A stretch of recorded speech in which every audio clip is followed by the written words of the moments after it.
போராட்டத்தில் ஈடுபட்ட நிலையில எல்லாம் கைது செய்யப்பட்டிருக்கீங்க, விடுதலை பண்ணியிருக்காங்க. இந்த கைது நடவடிக்கை அரசு எப்படி பாக்குறீங்க? பத்திரிகையாளர்களை சந்திக்க கூட இது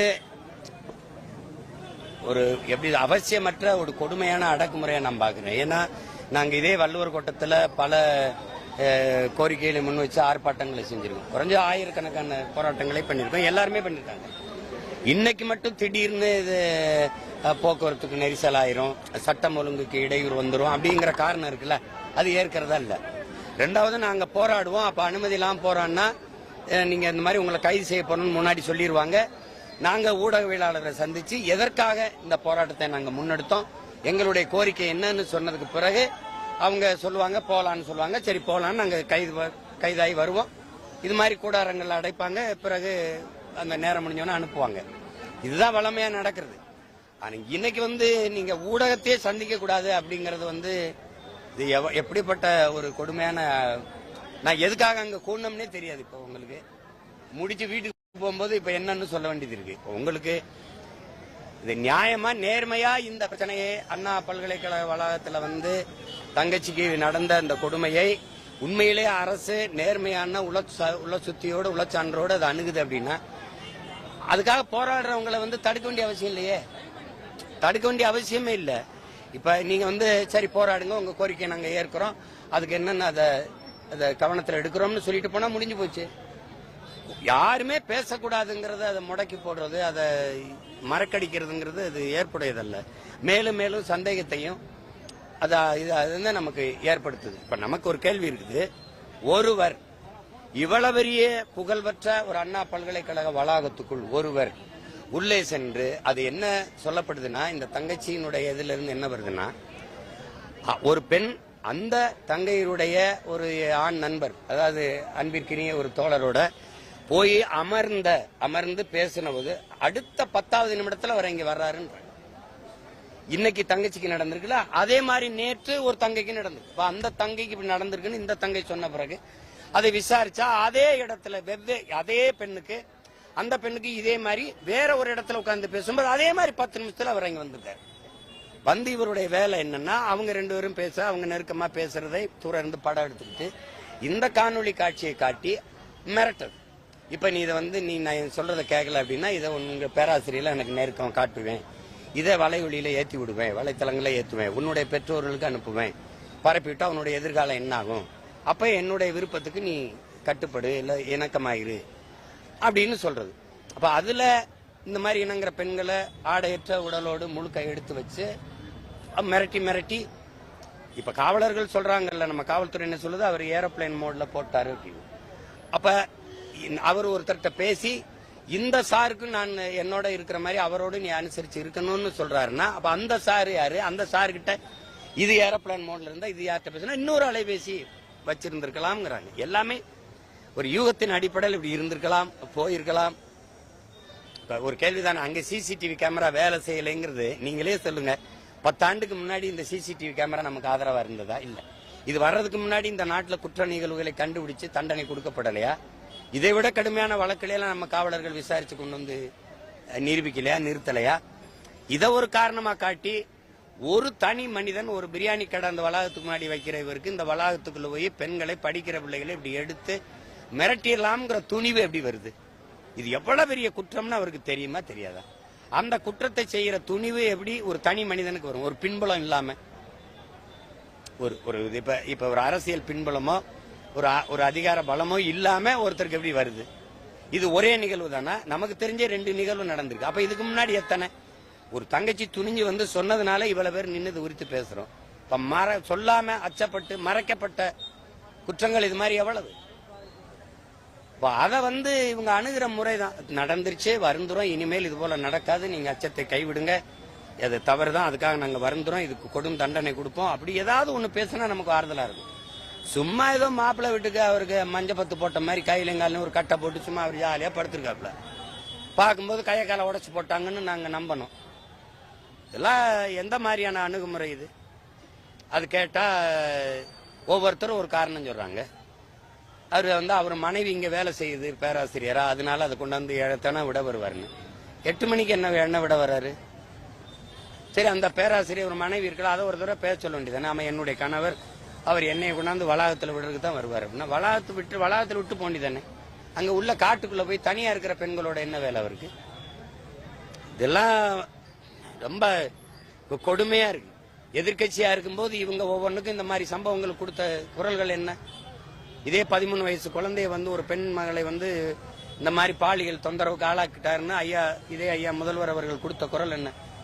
இந்த கொடுமைக்கெல்லாம் முற்றுப்புள்ளி எப்ப எங்கள் அதிகாரம் வரும், நாங்க அப்படி செய்வோம் இப்படி செய்வீங்க. நீங்க இப்ப என்ன செய்யறீங்க? தமிழக அரசு என்ன நடவடிக்கை எடுக்கணும்ன்றீங்க? என்ன எடுத்துட்டு என்ன சந்திக்க போறீங்க? கைது பண்ணிருக்காங்க. ஆளுநரை சந்திச்சு என்ன போகுது? ஆளுநருக்கு இதுக்கு என்ன சம்பந்தம் இருக்கு? இப்ப இருங்க இப்ப பாருங்க, அதுதான் சொல்றேன். அது சொல்றேங்க, அண்ணா பல்கலைக்கழகம் மட்டும் இல்ல, அண்ணாமலை பல்கலைக்கழகம், சென்னை பல்கலைக்கழகம், கோவையில் இருக்க பாரதியார் பல்கலைக்கழகம், இங்க இருக்கிற தமிழ்நாடு கல்வியல் பல்கலைக்கழகம், மதுரை காமராஜர் பல்கலைக்கழகம், எதுக்குமே துணைவேந்தர் நியமிக்கப்படல. ஒரு வேந்தரே இல்லாமல் பல்கலைக்கழகங்கள் எப்படி நிர்வகிக்கப்படும் நீங்களே யோசிச்சு பாருங்க. ஏன் நியமிக்கப்படல? ஆளுநர் எனக்கு தான் அந்த அதிகாரம் இருக்குன்னு அவர் ஒரு சண்டை போடுறது.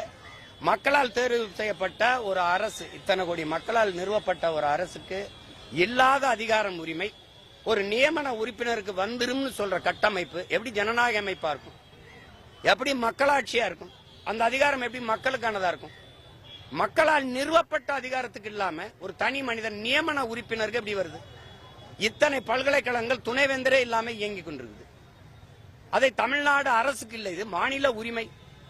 இவங்கதான் மாநில உரிமையை பேசுறாங்க. இந்த உரிமையை கூட பெற்றுட்டு வர முடியல.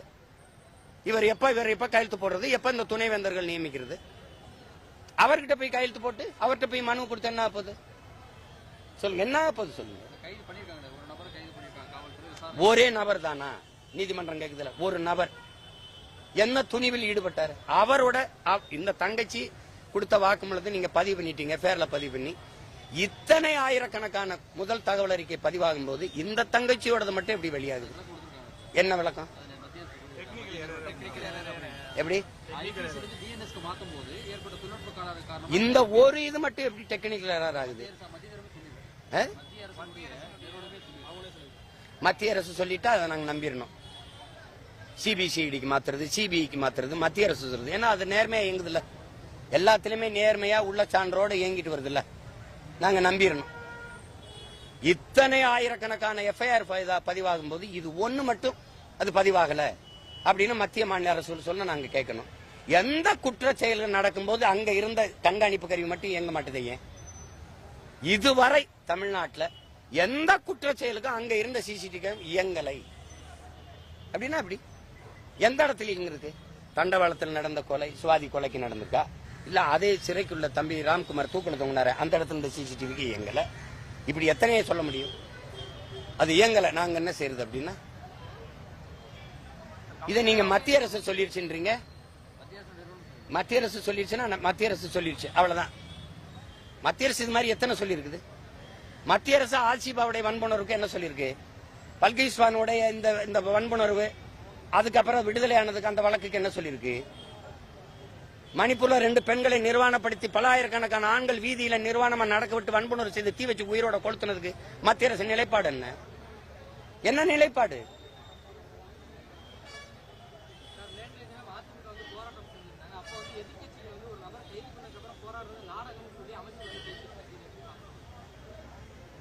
இது எப்படி நாடகம் அப்படி இருக்க முடியும்? இது முடிவுக்கு வந்துருச்சா? தங்கச்சியுடைய அவ கொடுத்ததை நீங்க எஃப்ஐஆர்ல பதிவு பண்ணி வெளியிட்டீங்கல்ல. ஒரு சாருக்கு நீ அனுசரிச்சு போகணும், எனக்கு இருக்கிற மாதிரி அவர் கூட இருக்கணும்னு சொன்னாருன்னா சொல்லியிருக்க, அதை நீங்க வெளியிட்டீங்க. இவரோட வாக்குமூலம் என்ன? இதுதானா? எதுக்காக இந்த மாதிரி செஞ்சேன், இந்த மாதிரி செஞ்சேன், யாரோட பேசுனேன், இதுக்கு முன்னாடி வேற யாரோட பெண்களோட இப்படி பண்ணிருக்கியா, எதையாவது கேட்டு அந்த தகவலை நீங்க கொடுத்திருக்கீங்களா, வெளியில சொல்லிருக்கீங்களா? அப்புறம் நாடகம்னா நீங்க நடத்தணும். நீங்க எதிர்கட்சியா இருக்கும்போது எத்தனை போராட்டங்களை பண்ணீங்க? அப்போலாம் அது நாடகம் இல்ல. இப்போ நீங்க தீர்மானம் போட்டீங்க, அது எதுக்கு டங்ஸ்டன்ல போய் எங்க சீமான் போராடிக்கிட்டு இருக்காரு? நாங்க தீர்மானம், உங்க தீர்மானத்தை உடம்புல தூக்கி போட்டானவன். நான் அத்தனை 7 முறை நீ டெண்டர் விடும்போது நீ வாய முடிக்க உட்கார்ந்துருந்தான்னு கேக்குறேன். அந்த 2 ஏக்கர் அந்த பல்லுவில் பிறக்க அந்த இடத்த விட்டுட்டு மத்த இடத்துல நாங்க ஆய்வு செய்வோம்னு சொல்றதுக்கு நீங்க என்ன இருக்கு? உங்க தீர்மானம் வெற்றி தீர்மானம் குப்பையில் தூக்கி போட்டு போயிட்டான். அப்புறம் ஸ்ரீமதிக்கு போட்ட விசாரணை குழுங்க, சிபிசிடி விசாரணைங்க, நீதிபதிகள் தலைமையில போட்ட குழுங்க, 2 வருஷம் ஆச்சுல, என்ன விசாரிச்சு கொண்டாந்தீங்க? உங்களை எப்படி நாங்க நம்புறது? நாங்க போறான்னா நாடகம், நீங்க போறான்னா நேர்மையான போராட்டமா? எப்படி இது? அப்ப நீங்க எதிர்க்கட்சியா இருக்கும்போது போராட்டம் எல்லாம் நாடகம் தானா? நீங்க கொடுத்த வாக்குறுதி, நான் வந்தவன கொடைநாடு கொலையை கண்டுபிடிச்ச 2 மாசத்துல நீதியை நிலைநாட்டுவேன் சொன்னீங்களா இல்லையா? இதே பொள்ளாச்சி பாலியல் வன்புணர்வு அந்த படுகொலை அந்த இதுக்கு அந்த காணொலி வரும்போது கொதிச்சு எழுந்து நாங்கள் வந்து இந்த குற்றவாளிகளுக்கு உரிய தண்டனை பெற்றுக் கொடுப்போம் சொன்னீங்களா இல்லையா? அதெல்லாம் நீங்க இருந்தீங்கன்னா இப்ப சொல்றதுக்கு சரி நடவடிக்கை எடுக்கும் அரசு ஒரு நம்பிக்கை வரும். எதுவுமே செய்யலையே. நீங்களும் அதை நடவடிக்கை எடுக்க மாட்டீங்க, நாங்களும் போராடக்கூடாது, போராட இடமும் தர மாட்டீங்க, பேசவும் விட மாட்டீங்க. அப்புறம் யாருமே கேள்வி கூடாது, நீங்களா வந்து சொல்லிக்கிறீங்க. எந்த கொம்பனாலும் கூட சொல்ல முடியாத அப்படி ஒரு ஆட்சியை கொடுத்து கொண்டிருக்கிறேன். இந்தியாவே பாராட்டுது எங்க ஆட்சி, அப்படியே மக்களை சொல்லுங்க. நீங்களா பேசிக்கிறீங்க நல்ல ஆட்சி நல்ல ஆட்சி நல்ல ஆட்சின்னு. ஒருத்தனை சொல்ல சொல்லு. ஒரு வயசான ஒரு பெருமகள் உங்க போஸ்ட் சுவரொட்டி ஓட்டின இடத்துல செருப்பு கழட்டி வீசிட்டா, அவ ஆள் மனதுக்கு ஆத்திரம், ஒருத்தி எரிஞ்சிட்டா. பல லட்சக்கணக்கான தாய்மார்களின் மனநிலை தான். அதை எடுத்த ஒரு சின்ன பையன் மேல வழக்கு பதிகிறீங்க. அந்த அம்மாவை பிடிக்கிறதுக்கு ஸ்பெஷல் குவாட் சிறப்பு படை அமைக்கிறீங்க. இதே கர்நாடகால உங்க படத்தை வச்சு செருப்பால் அடிச்சான கர்நாடகா ஒரே ஒருத்தன் தான் தமிழ்நாட்டில் கண்டிச்சது நான் தான். எவனுமே கண்டிக்கல. எவ்வளவு எங்க முதலமைச்சர் செருப்பால் அடிப்பாங்க. உங்க உருவப்படத்தை தூக்கி பொம்மையை வச்சுக்கிட்டு தூக்கி வச்சு பாடையில வச்சு தூக்கிட்டு போனா அன்னைக்கு உங்க கூட்டணி கட்சி தானே ஆண்டுச்சு. நீங்க உங்க காங்கிரஸ் கட்சி உங்க கூட இருக்கிற கட்சிகள் ஒருத்தர் கண்டிச்சீங்களா? உங்க கட்சிக்காரர் கோவப்பட்டீங்களா? அந்த வயசான அம்மா எரிஞ்சிட்டதுக்கு இவ்வளவு தனி படையமைச்சு தேடுறீங்களே. கர்நாடகால உங்களை அடிச்சான செருப்புல ஏன் நீங்க கோவப்படல? ஏன் சும்மா போட்டு நீங்க வந்து அது வந்து நாடகம் நடத்துது அப்படின்னா நீங்க நேர்மையா நடவடிக்கை எடுத்திருந்தீங்க இதுக்கு முன்னாடி நடந்ததுக்கலாம்னா அரசு அந்த நடவடிக்கை மேல நம்பிக்கை வரும், அது செய்வாங்கன்னு. ஒரு ஆழ்ந்த ஒரு கருணையோடு ஒரு பதிவு முதல்வர் துணை முதல்வரோ அது அவங்களும் சொல்லலையே. எல்லாம் ஆளாளுக்கு ஒண்ணு பேசுறீங்க. அதுக்கு நாங்க என்ன பண்ண முடியும்? அது நடந்துருச்சு. அந்த பொள்ளாச்சியில் நடந்ததுக்கு அவங்க பண்ணாங்களா இப்ப கேள்வி கேட்கிறாங்க. இதுவா என்ன போட்டி கச்சேரியா நடக்குது? சொல்லுங்க, பாட்டுக்கு பாட்டு போட்டியா நடக்குது? அப்புறம் நீங்க தான் சொன்னீங்க நாங்க ஆட்சிக்கு வந்தா அதை சரி பண்ணிடுவோம்னு. அதனால நம்பி வாக்களித்த மக்கள் கேட்கிறாங்க, என்ன நீங்க அதுக்கு நடவடிக்கை எடுக்கல இதுக்கு நடவடிக்கை எடுக்கல. ஒரு கருணையா நடந்துருச்சு, தவறு. அதுக்காக நாங்க ரொம்ப வருந்துறோம். பாதிக்கப்பட்ட அந்த தங்கைக்கு எங்களுடைய ஆறுதல். அவளுக்கு வந்து நாங்க எல்லா வழியிலையும் துணை நிற்போம். நம்ம பிள்ளைகள் நீங்க அச்சமின்றி போங்க, உங்களுக்கு எல்லா வழியிலையும் உங்களுக்கு பாதுகாப்பு பண்ணி நாங்க உறுதி செய்யறோம். அப்படிலாம் ஒரு சொல்லும் போது நமக்கு ஒரு ஆறுதலா இருக்கும். அதனால அது சிஸ்டம் ஃபெயிலியர் ஆயிடுச்சு, அதனால அது வெளியாயிருச்சு. வேற நெக்ஸ்ட் அப்படின்னா நான் ஒரு துப்பாக்கி வச்சு சுட்டேன், அது எவ்வளவு கை தவறி சுட்டுருச்சுங்க, பிஸ்டல் ஏதோ இதாயிருச்சு அப்படின்னா விட்டுருவீல? அவர் தான் சொல்றாருங்க ஏதோ பிஸ்டல் ஏதோ மிஸ்டேக்னு அப்படின்னு விட்டுருவீல? சென்னை போலீஸ் கமிஷனர் இதுக்கு வந்து விளக்கம் கொடுத்திருக்காரு. அந்த ஒருத்தர் தான் அந்த சாருங்கிறவங்க யாரும் கிடையாதுன்னு சொல்லி சாருங்கிறது நீங்க அவர் பிளைட் மோட்ல வச்சிருந்தாருங்கிறத நம்புறீங்க. பாதிக்கப்பட்ட அந்த தங்கச்சி இன்னொரு சாரோட அனுசரிச்சு இருக்கணும்னு அவ சொல்றதை நீங்க நம்ப மாட்டீங்க. எப்படி இது? காவல்துறை விசாரணை நடத்தி அவங்க சொல்றாங்க. காவல்துறை விசாரிச்சு தான் பிளைட் மோட்ல போட்டிருந்தாருன்னு சொன்னீங்களா? அது எப்படி எடுத்தோன்னு சொன்னீங்க? அது எப்படி எடுத்தோன்னு சொன்னீங்க? மாணவிகளுக்கு எந்த தடை வந்தாலும் அதை உடைப்பேன் தூத்துக்குடியில் பேசும்போது முதலமைச்சர் ஸ்டாலின் சொல்றாரு. நான் ஆள் மனதுக்குள்ள சிரிக்கிறேன், வேற ஒன்னும் சொல்றதுக்கு இல்ல. சார், பொதுவெளியில மன்னிப்பு கேட்டாலும் உங்க மன்னிப்பு ஏற்க மாட்டோம்னு காவல்துறை நீங்க தொழிலதிபர் மூலமா விட்டு மன்னிப்பு கேட்டு அவரு அவ்வளவு பெரிய சீன்லாம் இல்லையே, அவ்வளவு பெரிய அப்பா டக்கர் அவரு. நான் போய் மன்னிப்பு கேட்கிற அளவுக்கு தம்பி அவர் ஏதோ காமெடி பண்ணிட்டு அலைகிறாருன்னு. தம்பி என் பரம்பரையிலே கிடையாது தம்பி. நீ என்ன பெரிய, நீ யார் முதல்ல நான் உனக்கு மன்னிப்பு கேட்க? நீ யார் முதல்ல? நீ யாருன்னு முதல்ல சொல்லு எனக்கு. நீ யாரு? நீ உன்ட்ட மன்னிப்பு கேட்க? நான் மன்னிப்பு கேட்க சரி, நம்ம தொழிலதிபர் கூட்டிவா நீ பொது வெளிக்கு வந்துட்டீங்களவா? கூட்டிவா நீ கொண்டு வாங்கின யார் அந்த தொழிலதிபர்? நீ கெஞ்சின பத்திரிகையாளர்களை விட்டு, உயர் காவல்துறை அதிகாரிகளை விட்டு, நீ சொல்ற ஆளை விட்டு என்கிட்ட கெஞ்சின. நான் இதுக்கு அவரை சந்திக்கணும், நான் எந்திரிச்சு போனேன். நான் ரிக்வெஸ்ட் பண்ண உனக்கு மேல அதிகாரிகள்ட்ட, அதெல்லாம் சரி வராதுன்னு நான் எதுக்கு பேசணும்னு. நீ அப்படியே நீ பெரிய இது மாதிரி பெரிய புனித பட்டம் கட்டிக்கிறேன். நீ போட்ட ஒரு வாகனத்துல வந்து நீங்க மன்னிப்பு கேட்கறதா ஒரு அதான் சொல்லிக்கிட்டு இருக்கேன். எதுக்கு மன்னிப்பு? நீ முதல்ல யாருன்னு சொல்லு. உன்கிட்ட எதுக்கு நான் மன்னிப்பு கேட்கணும்? உன்னை பயந்துக்கிட்டு நான் மன்னிப்பு கேட்கணும். நீ தான் கெஞ்சின. நீ நேருக்கு நேரம் நின்று என்னோட பேசுவியா? நீ கெஞ்சினியா இல்ல? நான் உன் நாகரிகங்கிறது சில அதிகாரிகள் பேரை சொல்ல விரும்பல, பத்திரிக்கை பேரை சொல்ல விரும்பல. எல்லாரையும் அனுப்பி எனக்கு முடிச்சு விடுங்க, அண்ணனுக்கு எனக்கும் தகராறு வேணாம், பிரச்சனை வேணாம்னு சொன்னது நீ. நான் எதுக்கு அவர்கிட்ட போய் பேசணும்னு எந்திரிச்சு போனவே நான். அவங்க குடும்பத்துக்கு கொலை மிரட்டல் எல்லாம் எடுத்துக்கிறீங்க. நீ தான் பெரிய அப்பாட்ட பெரிய இவராச்சே. துப்பாக்கி பெரிய பெட்டாலின்னு வச்சிருக்கிய. எனக்கு பாதுகாப்பு இல்லைன்னு சொல்றது கேவலம் அல்ல. சும்மா நீங்க சும்மா என்னை மோதி ஒரு ஆளா காட்டிக்கிறேன்னு நினைக்கிறத இதெல்லாம் இது பண்ணிக்காத நீ தம்பி. ரிட்டையர் ஆனாலும் அவர் வந்து வழக்கமன்றத்துல வந்து உங்களை சந்திப்பேன்னு சொல்லி சொல்றாரு. நீங்க மைக் முன்னாடி மட்டும் தான் தைரியமா பேசுவீங்க, பின்னாடி வந்து நீங்க வந்து வேற மாதிரி மன்னிப்பு கேட்பீங்க. யாரு நீ? சரியான ஆண்மகன், எனக்கு தண்டனை பெற்று கொடு. நீ கொடுத்துரு, நீ பாக்கணும், கொடுத்துரு நீ பாத்துற. நீ அக்யூஸ்ட், நீ காய்ச்சி சட்டைகளை மறைஞ்சிருக்க கிரிமினல். நீ செல்போன் திருடன், ஆடியோ திருடன். 14 செல்போன் என் கட்சி பிள்ளைல பறிச்சு வச்சிருக்க. அதுல இருக்க ஆடியோ திருடன். நீ நேர்மையாளன் சொல்றதே. இந்த ஆடியோ வெளியிட்ட அயோக்கிய பையன் நீயா இல்லையா? நீயா இல்லையா? நீ சொல்லு. இந்த அரசு என்னோட மோத துப்பு இல்லாம நீ அவனை முன்னாடி நிறுத்திக்கிட்டு பின்னாடி இந்த ஆட்டம் காட்டிக்கிட்டு இருக்க. நீ எதுக்கா நீ அவன் டப்புன்னு டிஜி ப்ரமோஷன்? அதுவும் பொண்டாட்டியும் புருஷனையும் ஒரே பக்கத்து அனிமன் ட்ரிப் மாதிரி. இவர் இங்க இருப்பாரு, அவங்க திண்டுக்கல் டிஐஜி, வேற இடத்துக்கு போட மாட்டேன். எல்லாருக்கும் பணி மாறுதல், இவருக்கு மட்டும் அதே இடத்துல. என்ன பண்ணிருவேன்? நீ என்ன பண்ணிருவேன்? நீ என்ன பண்ணிருவேன்னு சொல்லு. என்ன பண்ணிருவேன்? தண்டனை பட்டு என்ன பண்ண சொல்லு. யாரு? அவர்கிட்ட சொல்ல சொல்லு. ஆரம்பிச்சது நீ.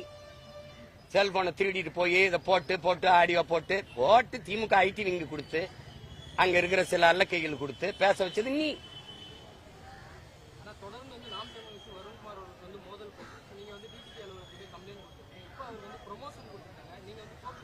அத ரசிக்கிறேன். நீ கொடு. நீ வந்து உனக்கு நேரடியா மோதம் இல்ல. அவர் ஒரு காய் சட்டைகளுக்கு வச்சு இதை சீண்டி பாக்குற.